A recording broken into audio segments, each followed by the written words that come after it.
यदि कोई भी व्यक्ति शाब्दिक हिंसा करता है तो निश्चित तौर से निंदनीय होनी चाहिए, लेकिन ये भी समझना होगा कि जो शाब्दिक हिंसा हुई है वो कैसे हुआ, कौन लोग किए, क्यों किए, इस पर भी समझ रखनी चाहिए। बेगूसराय के 84 साल के उर्मिला के बच्चे और पति हर जगह आवेदन दे रहे हैं कि मैं जिंदा हूँ। उन्हें एसआईआर में मोदी सरकार और उनके चुनाव आयोग ने मार दिया। बिहारियों को जो लोग लगातार पीटा, लगातार मारा, आज वो सरकार में बैठे हुए हैं। यहाँ 70,000 करोड़ गायब हो गए, उस पर कोई चर्चा नहीं। पलायन यदि नहीं होगी तो कोई भी बिहारियों को नहीं पीटेगा। हमारा बिहार का स्वाभिमान बिहार में बढ़ेगा। रोजगार की बात नहीं होती। इसके बाद आप बेरोजगारी, अपराध और भर्ती परीक्षा में घोटाले की बात है। यदि यहाँ नहीं होते तो आज बिहारी दूसरे जगह नहीं होते। अमेरिका में भी टैरिफ बढ़ने के बाद हमारे लोग वापस आ रहे हैं। ये भी एक मुद्दा है। एसआईआर मुद्दे बिहार में जो वोट चोरी नहीं होने देगी। अब जनता यहाँ बिहार में बदलाव चाहती है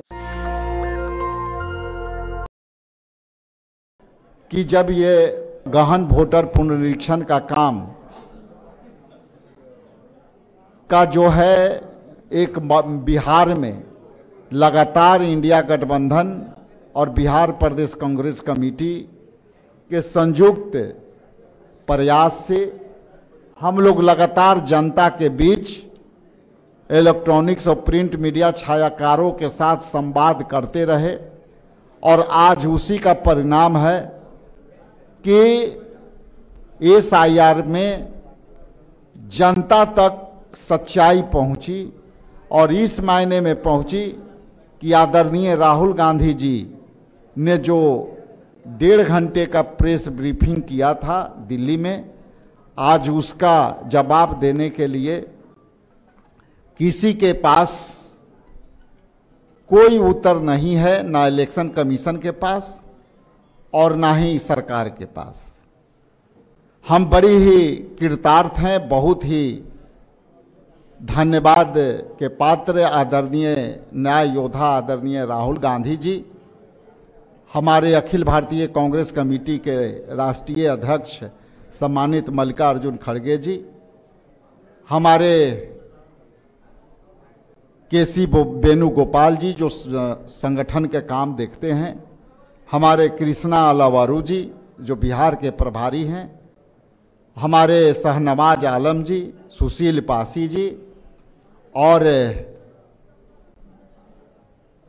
देवेंद्र यादव जी के विशेष आभार है कि आप लोगों ने पूरी ताकत से लगभग 17 दिन की ये कार्य योजनाओं को आपने ताकत दिया।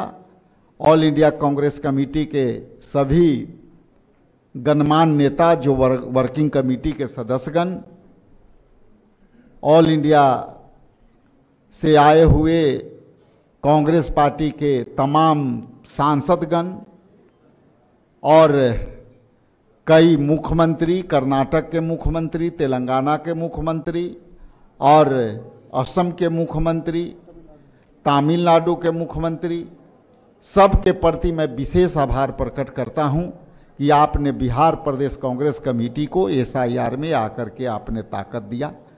मैं उन सभी को भी आभार प्रकट करता हूं जो पूर्व सांसद थे ऑल ओवर इंडिया से, कई हमारे कार्य समिति के सदस्य ऑल इंडिया के और महिला कांग्रेस के सभी एनएसवाई मोर्चा संगठन, यूथ कांग्रेस और एनएसवाई, तमाम के प्रति मैं आभार प्रकट करता हूं, धन्यवाद देता हूं कि पूरी ताकत से हम लोगों को आपने पूरी योजनाबद्ध तरीका से एसआईआर को आपने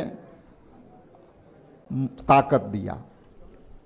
और विशेषकर हम अभी देख रहे थे मीडिया भान को, जब खुलते हुए अभी देख रहे थे, एक एक्साइटमेंट था जब मीडिया भान को हम लोग बना रहे थे, तो मुझे लग रहा था कि मीडिया भान में शायद इतना बड़ा ले करके मैंने थोड़ा ज़्यादा बड़ा ले लिया, लेकिन अभी खुलते देख, जब मैं आ रहा था तो खुलते देख करके उस मीडिया भान को मुझे भीतर से भावना आ रही थी कि शायद हमारे कई पत्रकारों को इसमें तकलीफें हुई होगी, इसलिए हमने छोटी सी प्रयास आप लोग के मैंने किया था कि आपको साथ साथ जो भी तकलीफ आपकी हो, हम ऐसा महसूस कर रहे हैं कि लोहे के मीडिया भान में आपने लगभग 1400 किलोमीटर आपने दूरी तय किया, इसलिए आपके प्रति, सभी पत्रकारों के प्रति, ऑल इंडिया से आए सभी पत्रकार लगभग 90 लोग थे, उनका बिहार के जितने यूट्यूबर्स, सोशल मीडिया और छाया पत्रकार को हम लोग लगातार मॉनिटरिंग कर देख रहे थे और वॉकी टॉकी से मॉनिटरिंग करते थे कि मीडिया को थोड़ा आगे करो, मीडिया को थोड़ा स्लो करो। भीड़ में मीडिया काफ़ी कभी कभी जो है हो रहा था, और इसमें राहुल गांधी जी भी साथ साथ हम लोग के मॉनिटरिंग कर रहे थे। ये मुझे बहुत ही अच्छा लगा कि राहुल जी भी इस बात को संज्ञान ले रहे थे।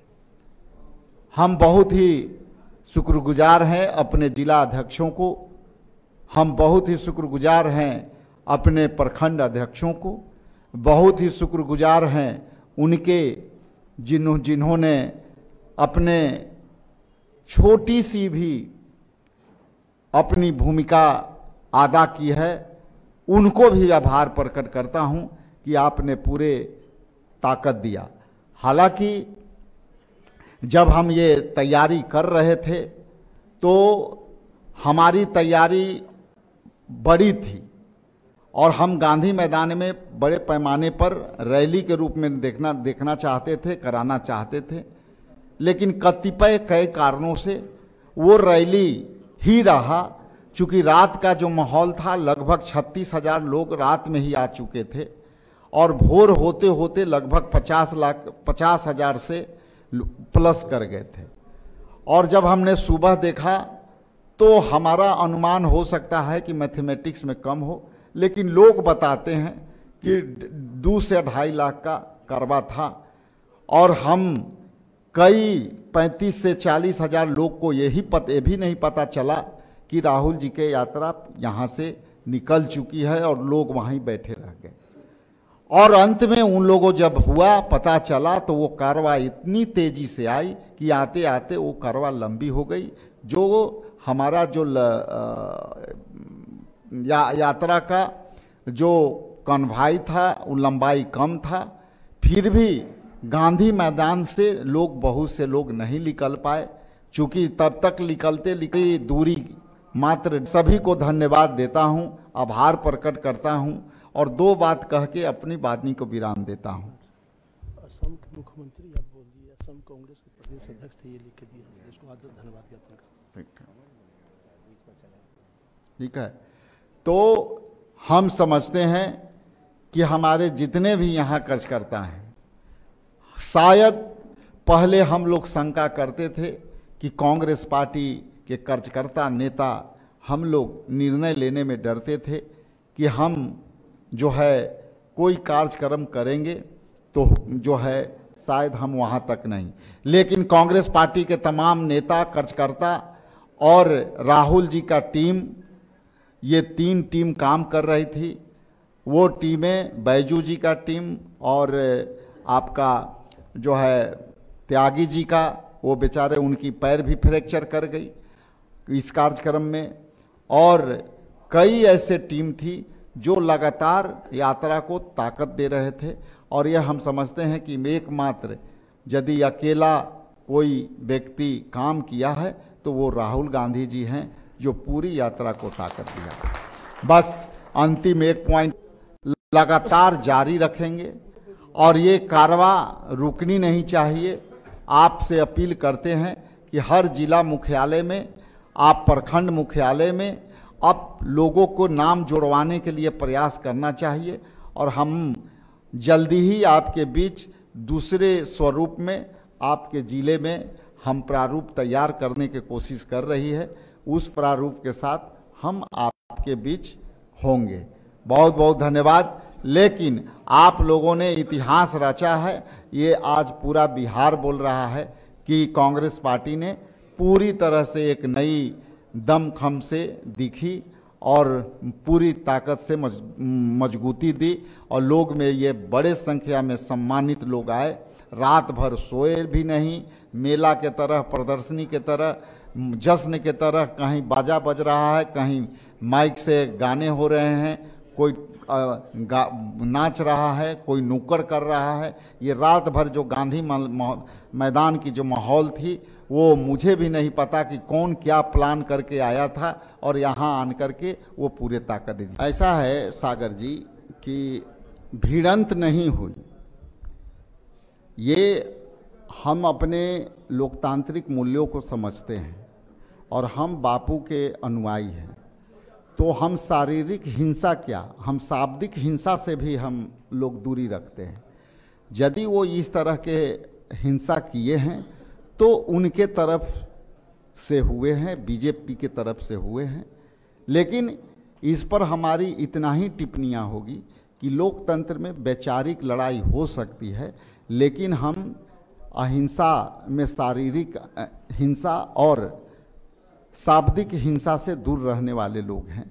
इसलिए वो जो किए, क्यों किए, कैसे किए, वो उनकी मर्जी, लेकिन मैं शाब्दिक हिंसा के खिलाफ व्यक्ति हूँ। ये लोकतंत्र है, सबका अपना बात कहने का अपना अपना तरीका है।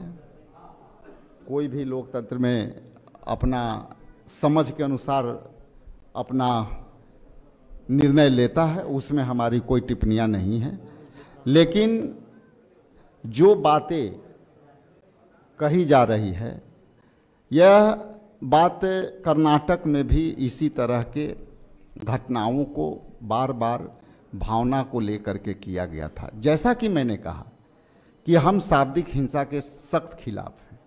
यदि कोई भी व्यक्ति शाब्दिक हिंसा करता है तो निश्चित तौर से निंदनीय होनी चाहिए, लेकिन ये भी समझना होगा कि जो शाब्दिक हिंसा हुई है वो कैसे हुआ, कौन लोग किए, क्यों किए, इस पर भी समझ रखनी चाहिए। यहाँ सभी लोग प्रबुद्ध हैं। लेकिन आज इतना जरूर कहूँगा कि आज का मुद्दा ये विनोद प्रसाद की माँ उर्मिला देवी सहित उन लाखों लोगों का है जिन्होंने कमजोर पन्नों पर, अपनी कागजों के पन्नों पर उनकी मां को मार दिया। ये बेगूसराय के 84 साल के उर्मिला के बच्चे और पति हर जगह आवेदन दे रहे हैं कि मैं जिंदा हूं। उन्हें एसआईआर में मोदी सरकार और उनके चुनाव आयोग ने मार दिया। आज मुद्दा वो है। उर्मिला के बेटे विनोद प्रसाद सिंह ने बताया कि हमारी मां वोटर लिस्ट में मृत घोषित हो गई है। मुद्दा ये है कि एसआईआर में जिंदे कितने की बेटे की मां कागजों पर मर चुकी है और वो उनके बेटे अपनी मां को चिल्ला चिल्ला के कह रहे हैं कि मेरी मां जिंदा है। तो मुद्दा ये है। और एसआईआर ने जो कागज पर मारा है और अभी वो अपनी मां को जिंदा पाकर एसआईआर में हटे वोटरों के लिस्ट से नाम जुड़वाने के लिए दर दर की ठोकर खा रही है, तो एक मां के मुद्दा ये भी है, इस पर भी विचार। मैंने इसमें यदि आप जरा सा भी समझ रखेंगे तो मैंने ये बात आपके सामने ब्रीफ कर लें। और ये मुद्दे यदि लगे तो बेगूसराय में जो है आप उर्मिला जी और विनोद प्रसाद जी हैं, उनसे बात करें कि वो अपनी मां को जिंदा पा करके और कागज पर मुर्दा पा करके उनकी भावना की क्या ठेस पहुंची है। देखिए, ये मुद्दा पता नहीं क्यों बार बार आता है और बार बार जवाब खोजते हैं।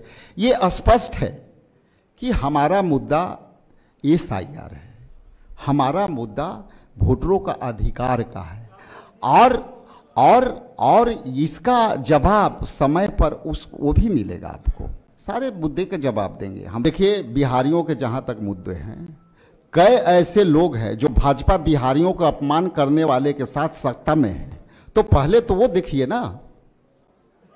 बिहारियों को जो लोग लगातार पीटा, लगातार मारा, वो मुद्दे पर आज वो सरकार में बैठे हुए हैं, सरकार में कर रहे हैं। और बिहार के ये कोई सरकार बनाने के लिए नहीं आए थे, SIR पर मरे हुए माँ के ढूंढने आए थे और उनको बच्चे को माँ के जिंदा पाए हैं उनको ताकत देने आए थे। वहाँ वो मुद्दा नहीं है, मुद्दा से भटकाना हो अलग चीज है, लेकिन यहाँ 70,000 करोड़ गायब हो गए, उस पर कोई चर्चा नहीं।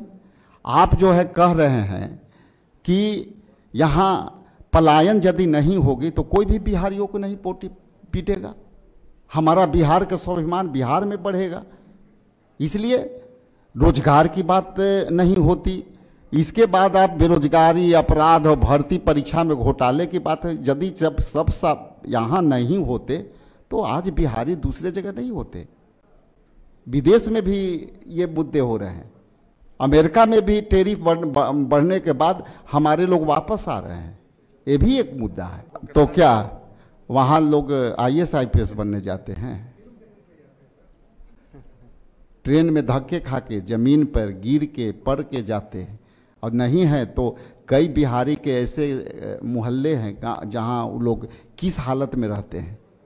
24 घंटा में जो है 20-20 घंटा लोग काम करते हैं, और घर में उनके घर से जब वो जाते हैं तो पूरे स्वस्थ जाते हैं, लेकिन शरीर पर केवल स्किन और हड्डी बच जाते हैं, उसको नजर नहीं आता है। और जब वहाँ से बिहारी आते हैं तो बेचारा 10 दिन अपने परिवार के साथ रहता है, और जब उसके पैसे सूख जाते हैं तो फिर दूसरे से कर्जे लेके जाता है, इस ध्यान में नहीं आता है। इसलिए स्पष्ट है कि कर्नाटक में भी इस तरह की भावना भड़काने की काम है। हम शाब्दिक हिंसा के खिलाफ हैं। ये SIR मुद्दे बिहार में जो वोट चोरी नहीं होने देगी। अब जनता यहाँ बिहार में बदलाव चाहती है, जनता SIR के मुद्दे को समझ गई है, तो इसलिए भावना का खेल चल रहा है। कोई भी अशाब्दिक और शब्द का हम निंदा करते हैं, उस पर हमारी कोई टिप्पणियां नहीं होती। बहुत बहुत सब आपके बीच होगा सागर जी। होता क्या है कि कई बार जब हम इधर प्लान करते हैं तो बड़ा प्लान आ जाता है, तो उसमें लग जाता है। नेशनल दस्तक की आपसे गुजारिश है कि अगर इसको बचाना चाहते हैं तो नेशनल दस्तक को सब्सक्राइब करने के लिए रेड कलर के सब्सक्राइब बटन को दबाएं, फिर बेल आइकन की घंटी दबाएं। नेशनल दस्तक को बचाने के लिए बहुत जरूरी है कि हर खबर को शेयर करें, लाइक करें, कमेंट जरूर करें।